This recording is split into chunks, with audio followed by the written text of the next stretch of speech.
Bom dia, meus amigos. Cá estamos mais uma vez, graças a Deus. Hoje é domingo, dia 21 de junho de 2020, e só gostaria de desejar um dia abençoado a todos os pais pelo mundo inteiro. Hoje é dia do pai pelo mundo inteiro e queria só desejar um feliz, abençoado dia do pai. Mas também hoje é o aniversário da minha esposa. A minha esposa Yolandi de Sá hoje faz anos e ela é uma grande bênção na minha vida. Já estamos casados há 14 anos, graças a Deus. Ela é a minha esposa, mãe das minhas filhas, e ela é um exemplo, e eu só queria desejar a ela um dia abençoado em nome de Jesus no aniversário dela. Aliás, há pessoas que dizem: então, irmão Rudy, você hoje está a ministrar no aniversário da sua esposa? Você hoje não decidiu ter um dia de folga? Bem, ela é que me disse: tu vais ter que ministrar a palavra, porque as almas são muito importantes. E as almas portuguesas pelo mundo inteiro precisam de receber a palavra de Deus. E depois de ministrar a palavra, podemos depois começar a festejar o meu aniversário. Portanto, só queria dizer um feliz dia do pai a todos os pais pelo mundo inteiro. Queria também desejar um feliz dia do pai ao meu pai, graças a Deus, que ainda ele é um homem muito saudável, com muita paz do nosso Pai Celestial. E depois também desejar a Yolandi um aniversário abençoado. Hoje é o aniversário dela. E então, agora vamos entrar no livro de Efésios, capítulo 6. Isto é o texto que eu estou a usar nos ensinos que eu ando a ensinar sobre a oração. Nós já sabemos que oração ou orar quer dizer exigir, solicitar, desejar, pedir ou peticionar ao nosso Pai Celestial. Isso é o que é oração. Quando se entende a palavra oração no texto grego, e como vocês sabem, o Antigo Testamento foi escrito na língua hebraica antiga, na língua hebraica, aliás, e depois o Novo Testamento foi escrito na língua grega antiga. E no texto grego, a palavra orar ou oração quer dizer pedir, exigir do Pai, pedir do Pai, solicitar do Pai, peticionar ao Pai ou desejar ao Pai em nome de Jesus. Foi isso que Jesus nos ensinou e deu-nos a instrução de qualquer coisa que nós necessitamos, nós pedimos ao Pai, não a Ele, pedimos ao Pai Celestial em nome de Jesus. Mas vamos agora ler o livro de Efésios capítulo 6. Eu na última ensino ensinei-vos sobre a oração da fé. E não cheguei a acabar ou a concluir tudo por causa do tempo. E então eu decidi dividir a oração da fé em duas partes. E então eu quero concluir com a oração da fé hoje, porque no próximo ensino vamos entrar noutro outro tipo de oração. Mas tomai nota, ele aqui no livro de Efésios, capítulo 6, desculpem, a partir do versículo 10 a versículo 17, o apóstolo Paulo, ele aqui dá-nos a instrução para nós temos que nos fortalecer no Senhor e na força do Senhor. Temos que nos fortalecer no poder do Senhor, ou na força do Senhor, ou na habilidade do Senhor, ou na unção do Espírito Santo. A unção do Espírito Santo é o poder do nosso Pai Celestial que tira toda a carga e destrói o jugo. Ora, a coisa é isto, meus amigos. Ele diz-nos que nós temos que nos fortalecer no poder e na força do Senhor para ficarmos firmes contra as ciladas do diabo, ou contra as astúcias do diabo. Tomai nota, não é o poder do diabo, Jesus já despojou o diabo de todo o poder e autoridade. Ele não tem o poder e a autoridade de fazer na sua vida o que ele quer, ou o que ele quiser. Ele só faz na vida daqueles o quiser, só aqueles que deixam. O diabo só tem acesso na sua vida se você deixar ele ter. Graças a Deus. E então ele não pode fazer o que ele quiser. Ele só tem autoridade a quem dá a ele autoridade. E a coisa é que o apóstolo Paulo depois diz-nos que nós temos que nos revestir na armadura de Deus. E ele depois começa a falar sobre as partes ou os elementos que fazem parte da armadura de Deus. Ele fala aqui em versículo 14 sobre nós temos que ele aqui diz: estai, pois, firmes, cingindo-vos com a verdade. Ou ele aqui está a falar sobre o cinto da verdade. Ele também fala sobre a couraça da justiça, que é o segundo elemento que faz parte da armadura de Deus. Também fala sobre as sandálias preparado com o evangelho da paz, que é o terceiro elemento da armadura de Deus. Também fala sobre o escudo da fé. Também fala sobre o capacete da salvação, que é o quinto elemento da armadura de Deus. E depois fala sobre a espada do Espírito, que é a palavra de Deus. Mas, depois, em versículo 18, ele depois diz: e depois orando com toda a oração. Isto quer dizer o quê? Isto quer dizer que a oração faz parte da armadura de Deus. Porque quando a Bíblia foi primitivamente escrita, não havia capítulo e versículo. O capítulo e versículo só entra mais tarde através dos tradutores. Através dos tradutores da Bíblia, que começaram a traduzir a Bíblia do texto grego para o latim, ou para o inglês, ou para o português, só depois os tradutores é que começaram a usar capítulos e versículos. Mas quando Paulo escreve o livro de Efésios, meus amigos, e qualquer das epístolas, eram cartas à igreja, escrita como uma carta. Você, quando escreve uma carta, você não escreve em capítulo e versículo. Você escreve uma carta em modo de você estar a falar com alguém. É assim que você escreve a carta. Então, Paulo aqui, quando escreve esta carta à igreja em Éfeso, ele não está aqui a falar sobre a armadura de Deus, de versículo 14 até versículo 17, e depois versículo 18 começa a falar sobre a oração. Não, não. Isto tudo está a seguir. Todos os versículos aqui estão a seguir um ao outro. Como quem diz, quando Paulo escreve esta parte de escritura à igreja de Éfeso, ele não começa a falar, ele não acaba a falar da armadura de Deus, depois começa a falar sobre a oração. Não, não, ele ainda está a falar sobre a armadura de Deus. E ele aqui está-nos a ensinar que a oração, ou toda a oração, faz parte da armadura de Deus. Como quem diz, não são 6 elementos da armadura de Deus, mas são 7, porque a oração faz parte da armadura de Deus. E a coisa é, meus amigos, que, tomai nota, ele aqui começa a falar sobre orar com toda oração e súplica, orando em todo tempo, no Espírito, e para isto vigiando com toda perseverança e súplica por todos os santos.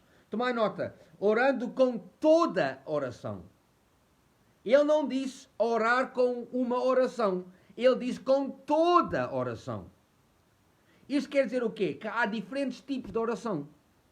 Que não toda oração é a mesma coisa. E o que é que acontece é que muitos crentes fazem o erro de pôr toda a oração no mesmo saco. E por causa disso é que muitos crentes nunca começam a ver a realização da oração que eles oram.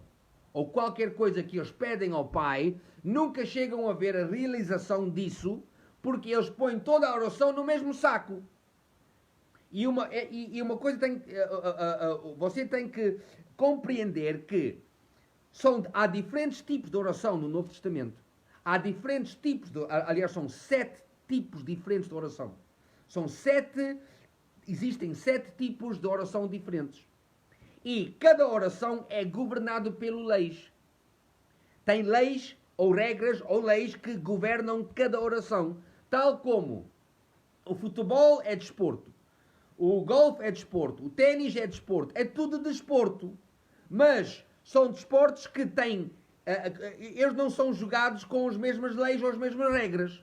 O futebol não é jogado com a regra do ténis, nem o ténis com as regras ou leis do golfe.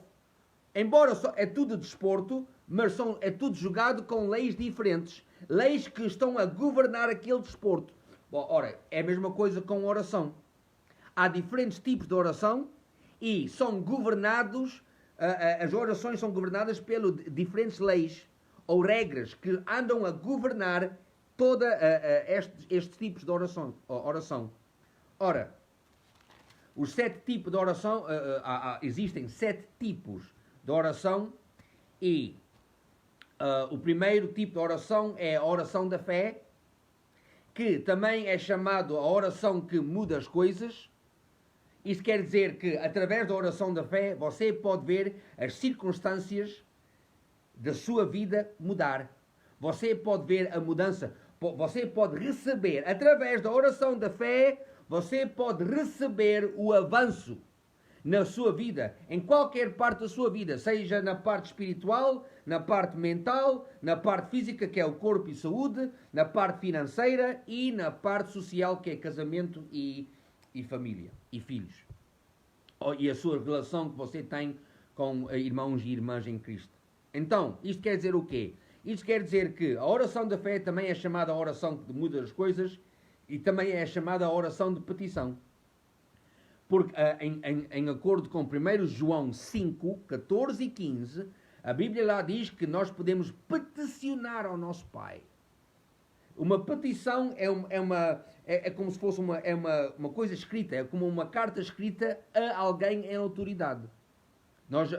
Vocês, se calhar, já viram pessoas a dizer, vamos assinar uma petição e vamos levar esta petição ao governo. E se tiver assinaturas que sobram, as leis podem ser mudadas através daquela petição. Se tiver assinaturas que precisam para que essa lei mude. E então nós também podemos peticionar ao nosso Pai, podemos escrever uma petição ao nosso Pai, que é a pessoa que tem a autoridade da nossa vida. E então a oração da fé é chamada também a oração que muda as coisas, também é chamada a oração de petição. Depois temos o segundo tipo de oração, que é a oração de dedicação e consagração, que eu no próximo ensino, depois entro mais nisso. Depois temos o terceiro tipo de oração, que é a oração de louvor e adoração. A oração de louvor e adoração. Depois temos o quarto tipo, que é a oração unida. Depois temos o quinto tipo de oração, que é a oração de compromisso. A oração de compromisso, muito importante. Aliás, são todos. Depois temos o sexto tipo de oração, que é a oração de intercessão. A oração de intercessão, meus amigos, é uma oração altruísta. Isso quer dizer o quê? Isto quer dizer que todas as orações que nós oramos, nós, quando pedimos, é para nós, não é? É para nós pessoalmente. Mas quando se ora a oração de intercessão, esta oração é uma oração altruísta, porque Deus tem sempre outra pessoa na mente dele quando ele quer que nós começamos a interceder por alguém. Quando nós vamos interceder por alguém, ou quando entramos na oração de intercessão, é sempre, a maioria do tempo, estamos sempre a interceder por outra pessoa. E então é uma intercessão que é uma oração altruísta.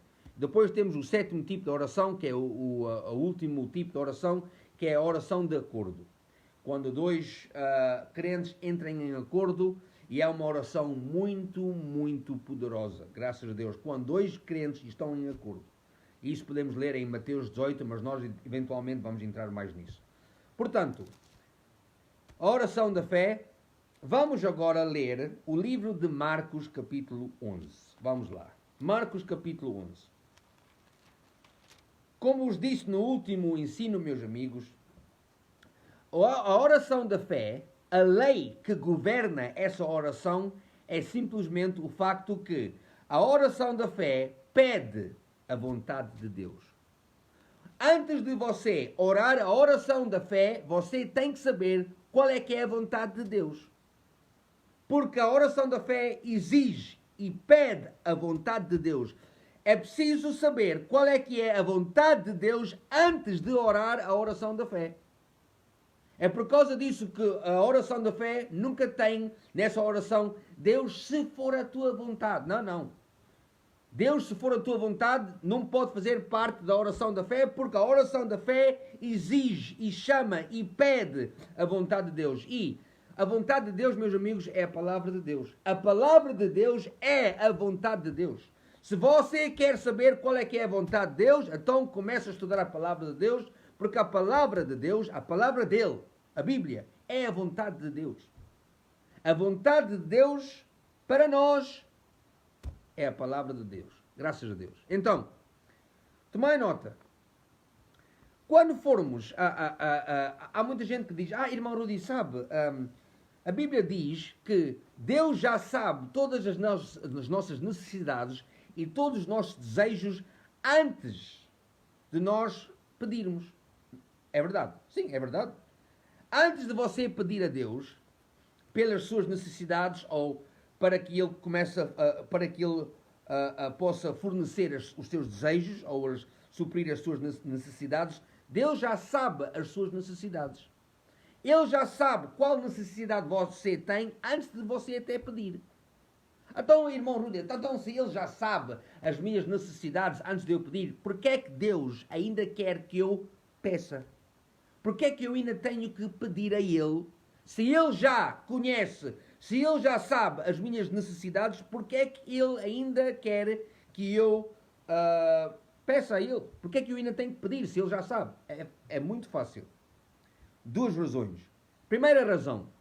Quando você pede a Deus, embora Ele saiba as suas necessidades, os seus desejos, quando você pede a Ele, a primeira razão é, quando você pede, você está a lançar a sua fé.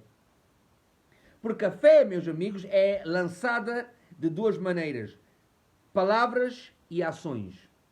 Tomai nota. A fé é lançada através de palavras que saem da sua boca e a fé é lançada das suas ações. E então, quando você pede a Deus, você está a lançar a sua fé. Porque palavras são vasos de poder. Palavras são vasos de poder. Palavras, foi com palavras que Deus criou tudo. O mundo inteiro. Hebreus, capítulo 11, versículo 3, fala disso, e até o livro de Gênesis. O primeiro capítulo fala do facto que Deus criou tudo, o mundo inteiro. E tudo dentro do mundo através de palavras. E então, quando você pede a Deus, você está a lançar a sua fé, tal como Ele lançou a fé dele quando Ele fez o mundo inteiro. E há uma coisa, a fé de Deus já está dentro de si. A fé de Deus já é nossa, meus amigos. Então foi através da fé de Deus que nós recebemos o nascimento novo. Nós somos nascidos de novo através da fé. A Bíblia diz em Efésios capítulo 2, versículo 8, somos salvos pela graça através da fé. Da fé de quem? Da fé de Deus. Ora, Romanos 12, lá diz em versículo 3 que todo o crente, quando nasceu de novo, recebeu a medida da fé. A medida da fé de quem? Da fé de Deus. Ora, você tem que começar a usar a fé para desenvolver-se na fé. E a coisa é que, quando você pede a Deus, quando nós pedimos, nós estamos a lançar ou a despertar a nossa fé. Primeira razão. Porque é que Deus quer que, embora Ele saiba as nossas necessidades, antes de nós pedir, Ele ainda quer que nós pedimos, porque, número 1, lançamos a nossa fé, a primeira razão. Razão número 2, quando nós pedimos ao Pai, nós mostramos a Ele que nós somos sujeitos só a Ele. Nós mostramos a nossa humildade, que nós somos sujeitos a Ele, e que nós não estamos a olhar para mais ninguém para suprir as nossas necessidades senão Ele. Tomai nota. Nós não estamos a pedir a mais ninguém senão a Ele. Nós estamos a mostrar ao nosso Pai que, meu Pai, és Tu. Tu é que és aquele que vais suprir ou fornecer as minhas necessidades e os meus desejos. És Tu, meu Pai Celestial. Tu. Eu estou a olhar a Ti. Tu é que és a fonte. Tomai nota. Tu és a fonte onde eu vou. Tu é que és a fonte. Eu peço-te a Ti. Não peço a mais ninguém. Eu vou a Ti primeiro. Graças a Deus. E é por causa disso que Deus ainda quer que o crente peça a Ele, embora ele saiba as necessidades antes da pessoa pedir. Mas a coisa é isto. Se formos a ler em Tiago capítulo 4, em Tiago capítulo 4, lá o meio-irmão de Jesus diz assim, porque vocês sabem que o homem que escreveu o livro de Tiago é o Tiago, que era meio-irmão de Jesus. Filho de José e Maria. Jesus não era filho de José, era filho de Deus e Maria. Mas eles tinham a mesma mãe, então ele era meio-irmão. E a coisa é que Tiago, em Tiago capítulo 4, diz assim, ele diz, vocês não, nós não temos porque nós não pedimos. Tomai nota. Não tendes porque não pedis. E depois ele diz, e vocês pedem e não recebem porque pedem mal. Vocês não tendes porque não pedis. E depois pedis e não recebereis porque pedis mal. É isto que está escrito em Tiago 4. Ora, isto quer dizer o quê, meus amigos? Uma pessoa não tem porque não pede. Lá está. Mas depois pede, mas pede mal. Isso quer dizer o quê? Isso quer dizer que, quanto à oração da fé, é preciso saber a vontade de Deus, porque a oração da fé pede ou chama a vontade de Deus, mas é preciso saber apropriar corretamente a lei da fé.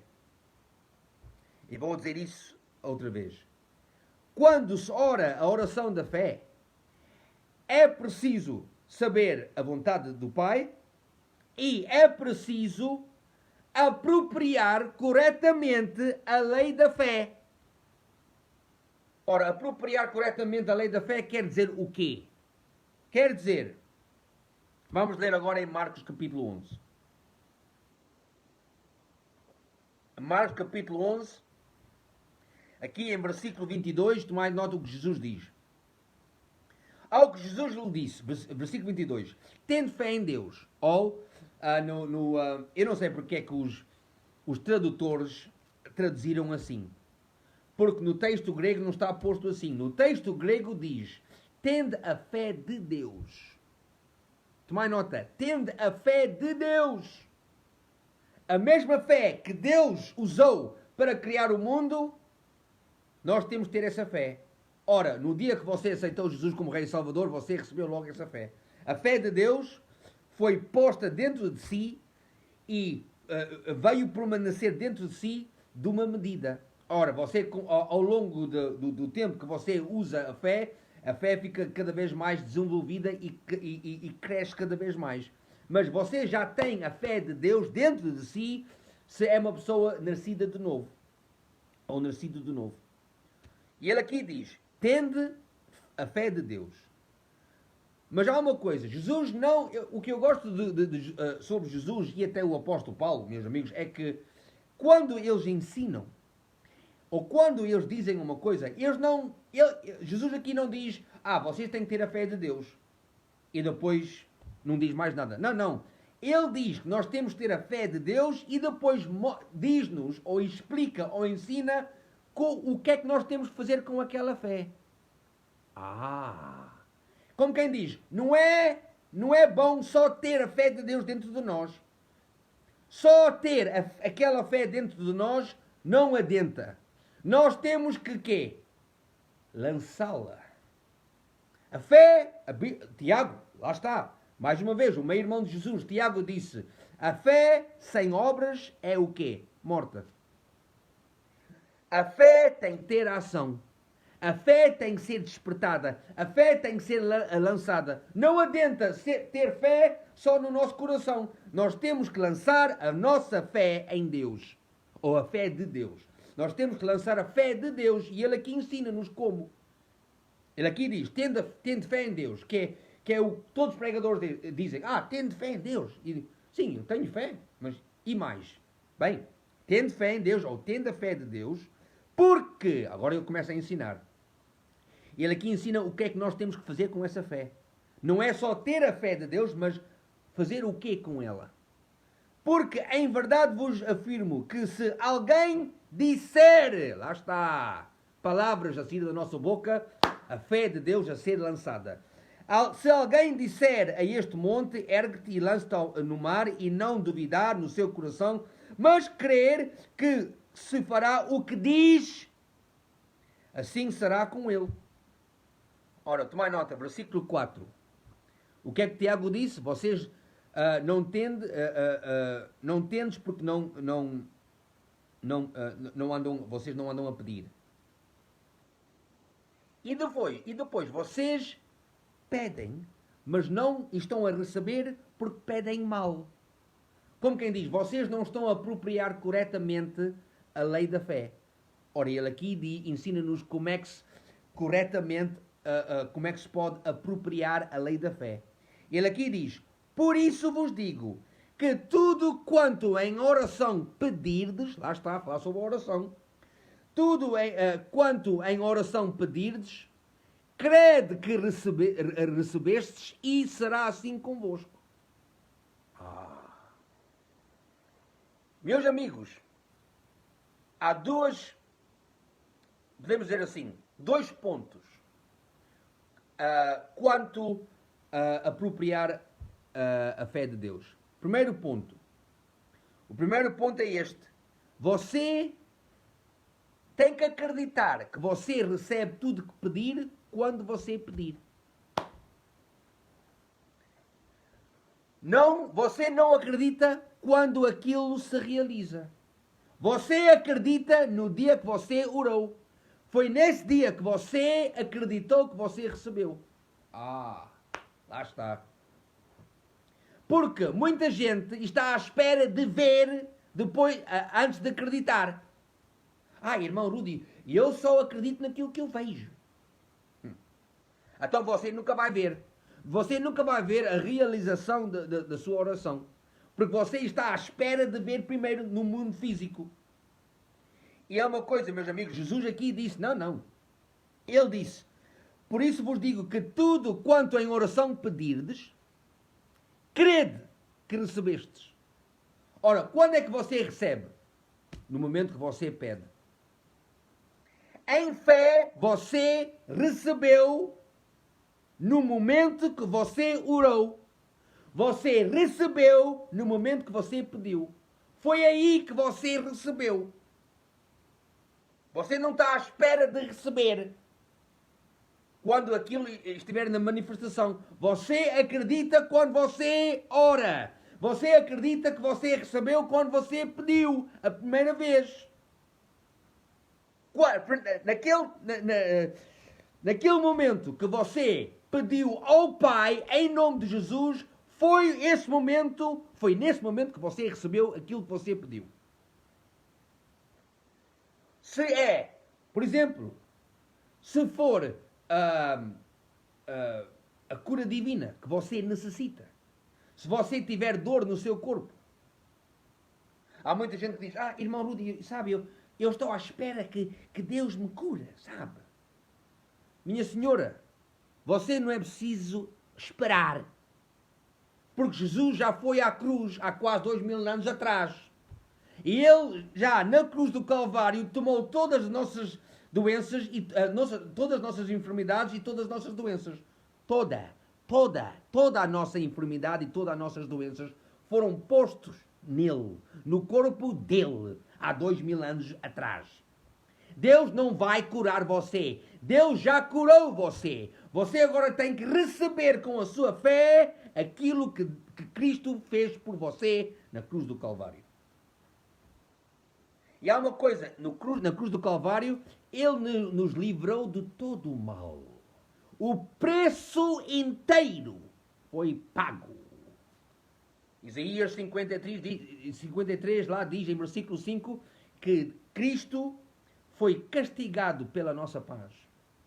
Como quem diz, a paz dele pertence a nós. E a palavra paz, na língua hebraica, é a palavra quê? Shalom. Shalom quer dizer ser totalmente completo, restaurado, inteiro, onde nada faltando, nada quebrado na sua vida.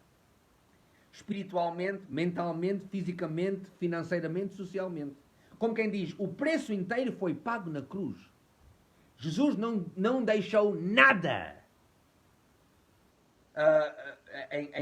em não ser pago. Ele pagou o preço inteiro para a sua paz total.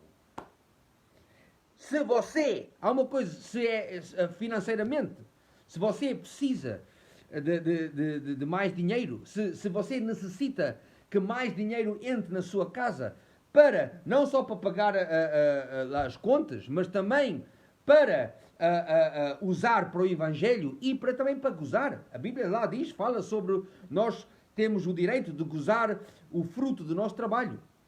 E há uma coisa, se é necessário entrar mais dinheiro na sua casa, então você, quando pede ao Pai em nome de Jesus, foi aí nesse momento que você recebeu aquilo que você necessitou naquele momento.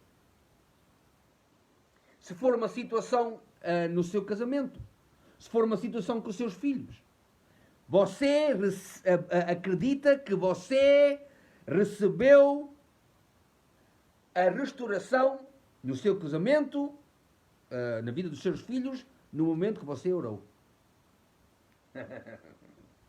Mas irmão Rudy, sabe, então isso não faz sentido. E para mim, sabe, eu só acredito naquilo que eu vejo. Então você nunca vai ver nada. Nada. Porquê? Porque isso não é fé. Isso não é fé. Aliás, vou mostrar a vocês dois tipos de fé. Vamos depressa ler o livro de Romanos. Romanos capítulo 4. Eu não ia entrar nisto, mas pronto, lá está, o Espírito está-me a guiar e a lidar neste caminho, e eu tenho que vos ensinar isto para vocês entenderem muito bem como se deve apropriar a lei da fé. Tomai nota, Romanos capítulo 4, e vamos ler versículo 17. Romanos 4, 17. Como está escrito, por pai de muitas nações te constituí. Ora, isto foi a promessa que Deus deu a Abraão.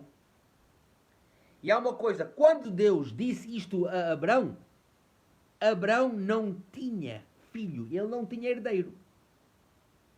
Porquê? Então, a esposa dele, meus amigos, já era muito idosa. Ela já há muitos anos que ela já tinha parado que ela já não podia dar luz a filhos. Há muitos anos atrás. Mas Deus é que disse que ele ia ser o pai de muitas nações. Deus é que disse. E tomai nota, o que ele aqui diz.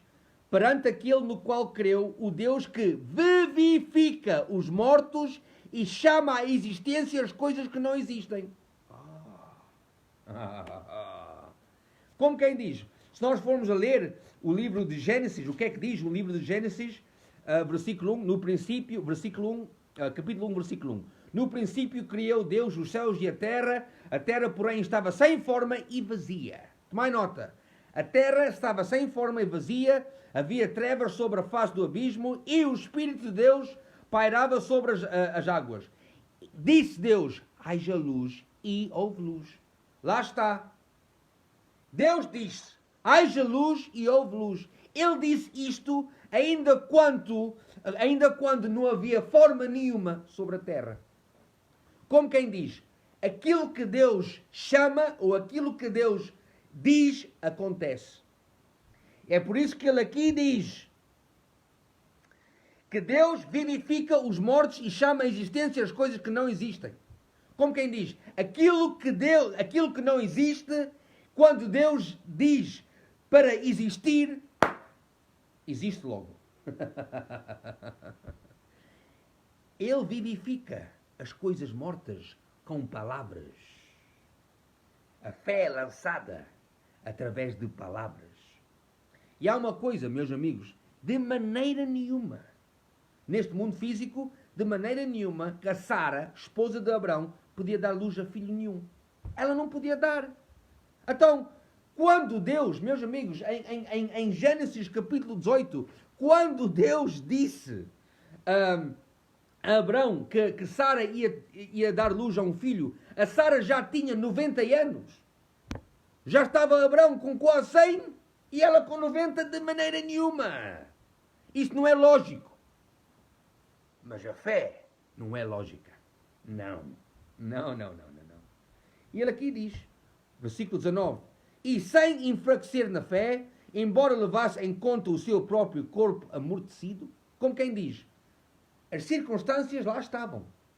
Ele sabia, Abraão sabia, ele sabia muito bem que o corpo dele já estava amortecido, sendo já de 100 anos e de idade avançada de Sara, como quem diz, as circunstâncias existiam. Ninguém vai dizer que não havia circunstâncias. As circunstâncias eram o facto que ele já era avançado, ele já era muito idoso e a mulher dele também, a esposa dele também.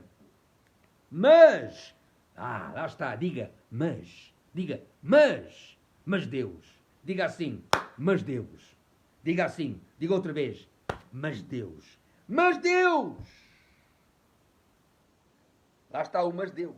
Porque ele aqui diz, Abraão não duvidou por incredulidade da promessa de Deus. Mas, pela fé, se fortaleceu dando glória a Deus, e estando plenamente convicto de que Ele era poderoso para cumprir o que prometera. Como quem diz, ele tinha a convicção dentro dele, Abraão, tinha a convicção que, embora as circunstâncias nos mostram que nós não podemos ter filho nenhum, que não há maneira nenhuma que eu possa ter o herdeiro através de Sara. Mas, através do poder de Deus, qualquer coisa é possível. Isto, meus amigos, é o primeiro tipo de fé, que é a fé de Abraão. Que, aliás, também podemos chamar a fé verdadeira da Bíblia. A fé de Abraão é a fé verdadeira da Bíblia. A fé de Abraão é acreditar naquilo que você não vê. Lá está. A fé de Abraão é pôr a palavra de Deus em primeiro lugar sobre as circunstâncias. A fé de Abraão é quando você não põe os olhos nas circunstâncias, mas põe os olhos na palavra de Deus. Isso é que é a fé de Abraão. Isso é que é a fé verdadeira da Bíblia. É não olhar para as circunstâncias, mas olhar para a palavra de Deus. A fé de Abraão é fazer a palavra de Deus a autoridade final. Isso é que é a fé verdadeira da Bíblia ou a fé de Abraão. Acreditar que aquilo que Deus disse de você é a verdade. Ora, vamos agora ver o segundo tipo de fé. João capítulo 20. Lá está. Em João capítulo 20, ele aqui mostra. Em João capítulo 20, Jesus já tinha ressuscitado da morte e já tinha aparecido aos discípulos. Mas Tomé não estava com eles nesse dia. Versículo 24. João 20, 24. Ora, Tomé, um dos 12, chamado Dídimo, não estava com eles quando veio Jesus. Disseram-lhe então os outros discípulos, vimos o Senhor. Mas ele respondeu, tomai nota, se eu não vir nas suas mãos o sinal dos cravos e ali não puser o dedo e não puser a mão no seu lado, de modo algum acreditarei. Como quem diz, se eu não ver e se eu não tocar, não acredito. Ora, meus amigos, isso é o segundo tipo de fé, que é a fé natural, humana. A fé natural humana que todos têm, qualquer pessoa tem. Essa fé é só acreditar naquilo que você vê, só acreditar naquilo que você ouve, só acreditar naquilo que você pode tocar, provar, cheirar, 5 sentidos, lá está. Ah, eu só acredito nas coisas que eu posso ver, sabe? Preciso de substância, preciso de evidência. Não, a fé é a evidência. Hebreus 11. A fé é a evidência que vai trazer aquilo que você espera.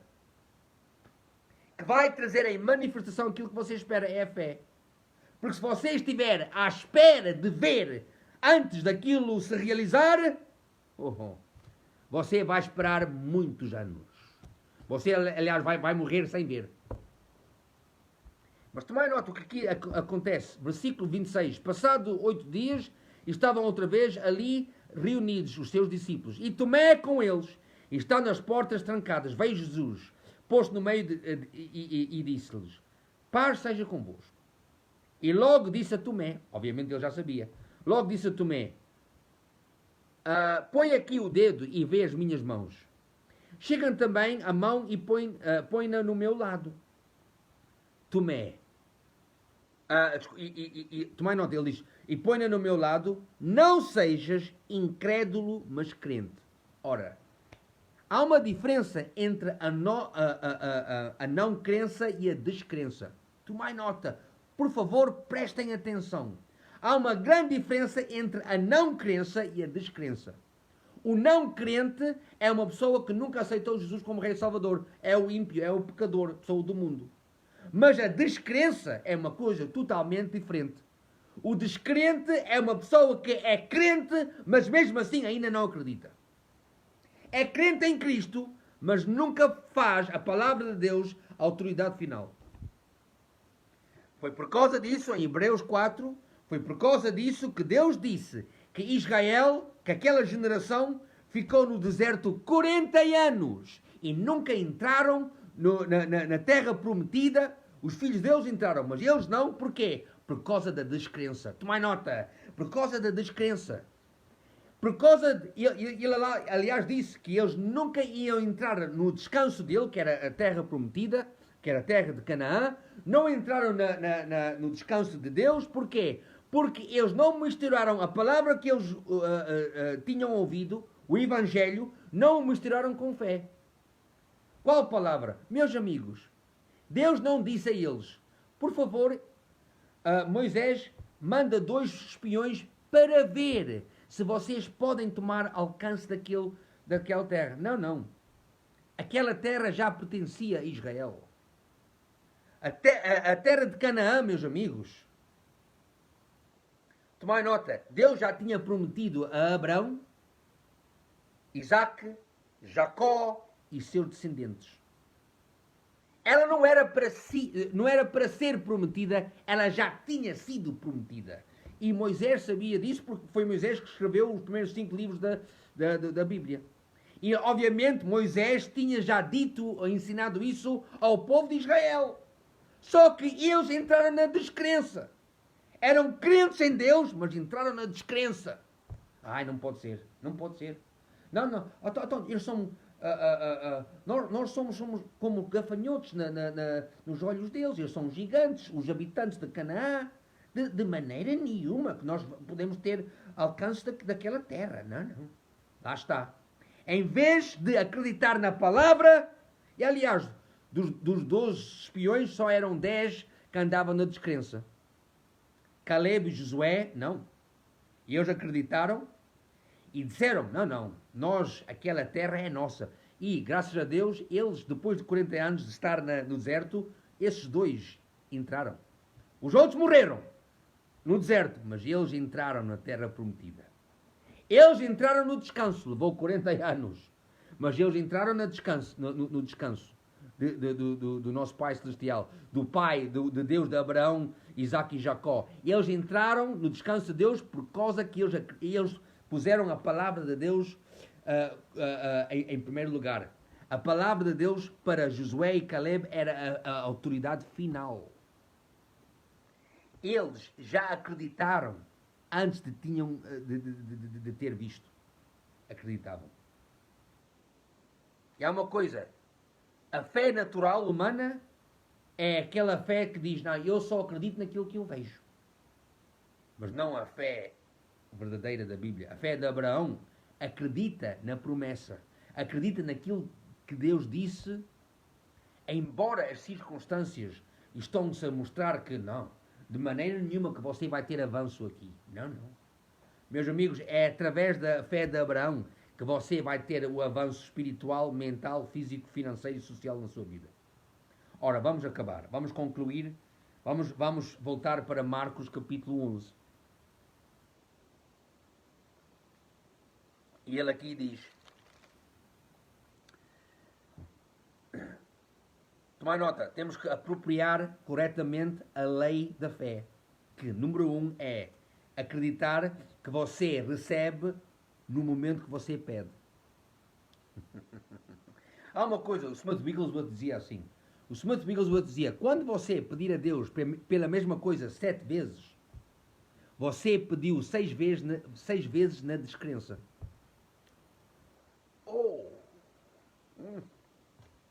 Sabe o que é que ele queria dizer com isso? O que ele queria dizer com isso era, uma pessoa pede a Deus só uma vez. Porquê? Porque Deus não é surdo. Ele ouviu a primeira vez que você pediu. Ora, até aquilo se realizar, você já não pede mais. Você agora só dá glórias ao nosso Pai. Obrigado, meu Pai Celestial. Isso é que é fé. A fé é ser lançada. Obrigado, meu Pai Celestial. Obrigado. Eu já te pedi aquilo em nome de Jesus. Obrigado. Aquilo já é meu. Já é meu. Ora, aquilo pode se realizar numa hora, num dia, num mês, num ano, mas aquilo é meu agora. Em nome de Jesus, a minha fé recebe aquilo agora mesmo. É agora que eu tenho. Aquilo é meu agora. A cura divina é minha agora. Eu já recebi. Embora esta dor está a dizer, isto está mal. Não, não. Eu recebo a minha cura agora. Agora. Aquele dinheiro que é necessário entrar na minha casa para pagar as contas, para eu também semear e usar para o Evangelho e para pôr comida na minha mesa, para suprir as necessidades e fornecer as necessidades desta casa, eu recebo agora. É minha agora. Agora. É minha agora. Por causa da minha fé. E ele aqui diz: por isso vos digo que tudo quanto em oração pedirdes, crede que recebestes e será assim convosco. Você acredita que recebe no momento que você ora. Em nome de Jesus, quando você ora ao Pai em nome de Jesus. É naquele momento que você já a recebe. Isso é a primeira chave, ou ponto, de apropriar a lei da fé. Aqui está o segundo. Versículo 25, vamos concluir com isto. E quando estiverdes orando, se tendes alguma coisa contra alguém, perdoai, para que o vosso Pai Celestial vos perdoe as vossas ofensas. Segunda chave, ou ponto, de apropriar a lei da fé corretamente é, o primeiro é acreditar que você recebe no momento que você orou. A segunda chave, o segundo ponto é perdoar. Caminhar no amor de Deus e não andar com amargura e ódio no seu coração. Porquê? Porque o ódio e a amargura, meus amigos, vai impedir a sua oração. Vai impedir. Toma nota, ele aqui diz, e quando estiveres orando, como quem diz, quando fores ao Pai, pedir em nome de Jesus qualquer coisa que você necessita, você tem que fazer a certeza que você não tem amargura contra ninguém, não tem ódio contra ninguém, e depois de orar, você agora está firme até aquilo se realizar. E naquele tempo onde você está firme a acreditar a palavra, você tem que continuar ou manter uma vida onde você não anda com amargura e ódio no seu coração. Porquê? Porque a amargura e o ódio, o diabo usa isso, meus amigos, para impedir a sua oração. É isso que usa.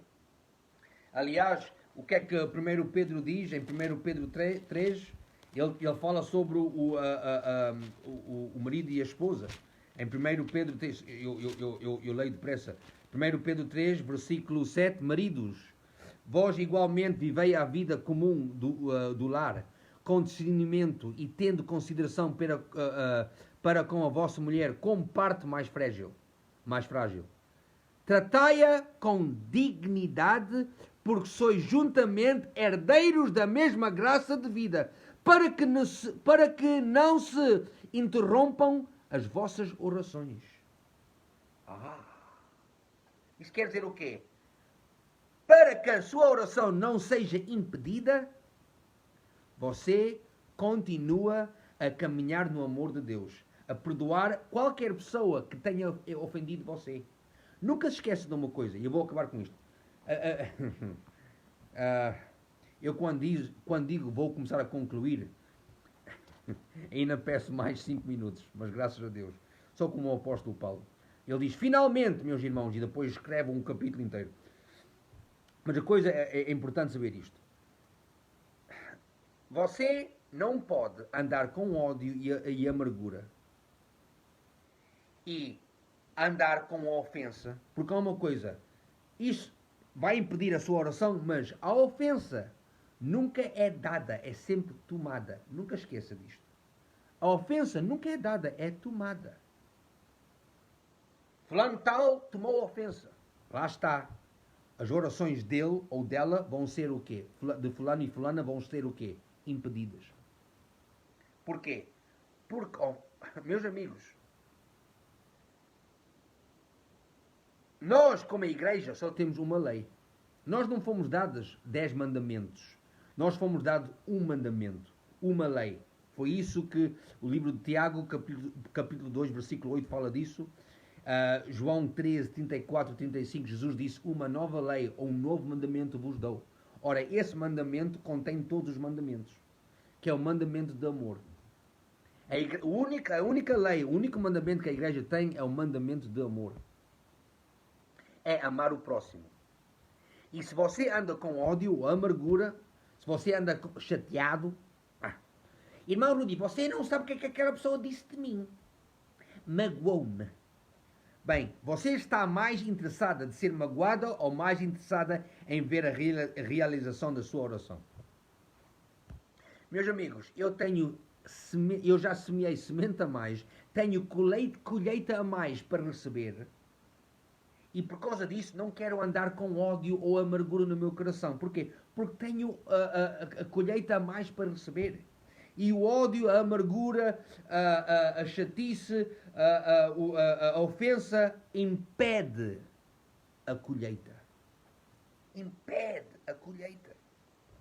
E eu não quero isso. Então vou corretamente apropriar a lei da fé, para que a fé da oração trabalhe para mim. Para que essa oração funcione para mim. A oração da fé pede a vontade de Deus, ou chama, ou exige a vontade de Deus, e é preciso apropriar corretamente a lei da fé para que ela funcione, que é acreditar que você recebe quando você ora ao Pai em nome de Jesus, número 1, e número 2, continuar a caminhar sem ódio, sem amargura, sem ofensa contra ninguém. Mas irmão Rudy, você não sabe o que é que aquela pessoa disse de mim, o que é que ela... Eu peço agora esta pergunta. É verdade o que aquela pessoa disse de si? Não. Então por que é que você anda chateado ou chateada? Se não é verdade, deixe estar, minha senhora. Deixe estar, minha senhora. Mas sabe, não. O que é que os outros vão dizer? Isso não tem nada a ver com ninguém. O que os outros vão pensar de si, o que os outros vão dizer de si. Ao fim e ao cabo, nunca se esqueça que Deus é que é a sua defesa. E a vingança é de Deus. A vingança é dele. Ele é que vai vingar. E é uma coisa, a vitória já é sua. Você vai ser vindicada ou vindicado através de Deus, e é Ele que vai se vingar de você. Ou para você. Não contra você, graças a Deus. E então, fico por aqui hoje, meus amigos. Não esqueça que para a semana continuamos com os ensinos sobre a oração. E agora só, antes de acabar, só quero pedir isto. Eu gostaria que todos agora baixassem as vossas cabeças e fechassem os vossos olhos. enquanto todas as cabeças são baixadas, todos os olhos estão fechados, se você ouviu este ensino hoje e você foi abençoado ou abençoada, e se você não conhece Jesus como Rei e Salvador, se você nunca o aceitou no seu coração, há uma coisa, Jesus disse em João capítulo 3, versículo 3, ele disse, quem não nascer de novo ou nascer do Espírito do alto, não entrará no reino. Nunca verá o reino. E eu quero perguntar a você se esta manhã você é nascido ou nascida de novo. Eu não quero saber qual igreja que você frequenta ou qual religião é que você está, que você tem. Isto não tem nada a ver comigo. O que eu queria saber é se você tem uma relação, não religião, uma relação com Cristo Rei. Se você é nascido ou nascida de novo, como quem diz, se você já aceitou Jesus como Rei e Senhor da sua vida. O apóstolo Paulo diz-nos isso em Romanos 10. Romanos 10, ele diz que, em versículo 9, ele diz que aquele que confessar, ou aquela que confessar Jesus como Senhor e acreditar no seu coração que Deus ressuscitou Jesus da morte, será salvo ou salva. Porque com a boca, com o coração se acredita, se pode acreditar para a justificação e com a boca se confessa para a salvação. E então, se você nunca aceitou Jesus como Rei e Salvador, eu gostaria de orar consigo. Não para você, mas consigo esta manhã. Eu quero lhe dar você numa oração. E enquanto todos os olhos estão fechados, se você nunca aceitou, ou se calhar você aceitou Jesus na sua vida, já tinha aceitado, mas há muito tempo que você já não tem companheirismo com Ele. Então, hoje é o dia de você regressar e voltar à casa do Pai. Tal como o filho pródigo voltou à casa do Pai e o Pai o abraçou, o Pai o recebeu, também Deus o vai receber hoje.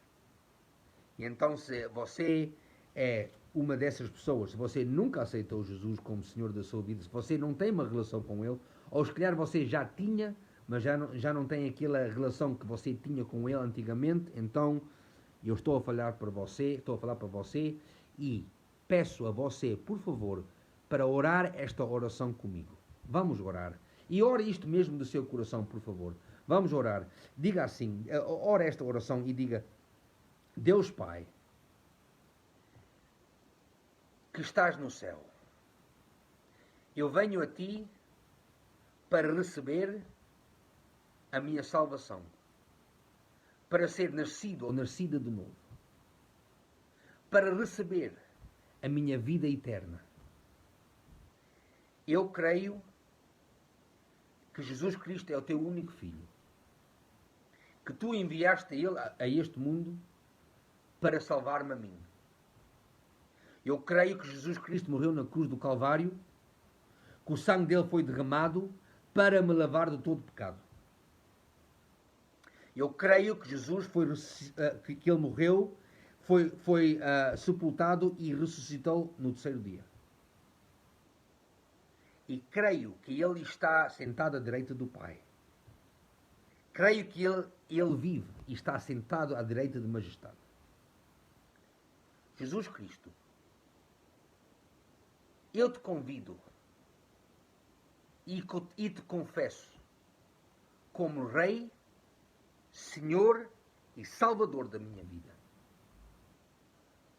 Jesus Cristo, entra dentro do meu coração. Eu dou-te a minha vida. Daqui para o futuro, eu sou o teu discípulo. Daqui para o futuro, eu vou seguir a ti. Obrigado, Jesus, que já me lavaste de todo o mal, de todo o pecado, através do teu sangue derramado por mim. Obrigado, sou nascido ou nascido de novo no meu coração. Obrigado, que sou filho ou filha de Deus. Obrigado, Jesus Cristo, que o Espírito Santo permanece dentro de mim. Jesus, Tu és o meu Rei, meu Senhor, meu Salvador. Obrigado, Jesus, por me ter salvado na cruz do Calvário. Amém. Ora, se você orou essa oração, por favor, gostaria de saber.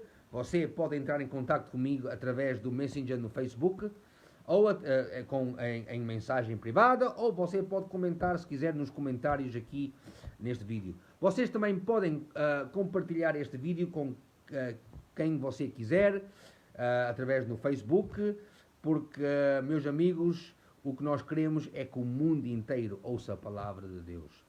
Portanto, mais uma vez digo, um dia abençoado a todos os pais, o feliz dia do pai, e também à minha esposa, a Yolande de Sá, como é o aniversário dela hoje, quero só dizer parabéns a ela, e ela é uma grande bênção na minha vida, meus amigos, uma grande bênção, e eu dou graças a Deus por ela.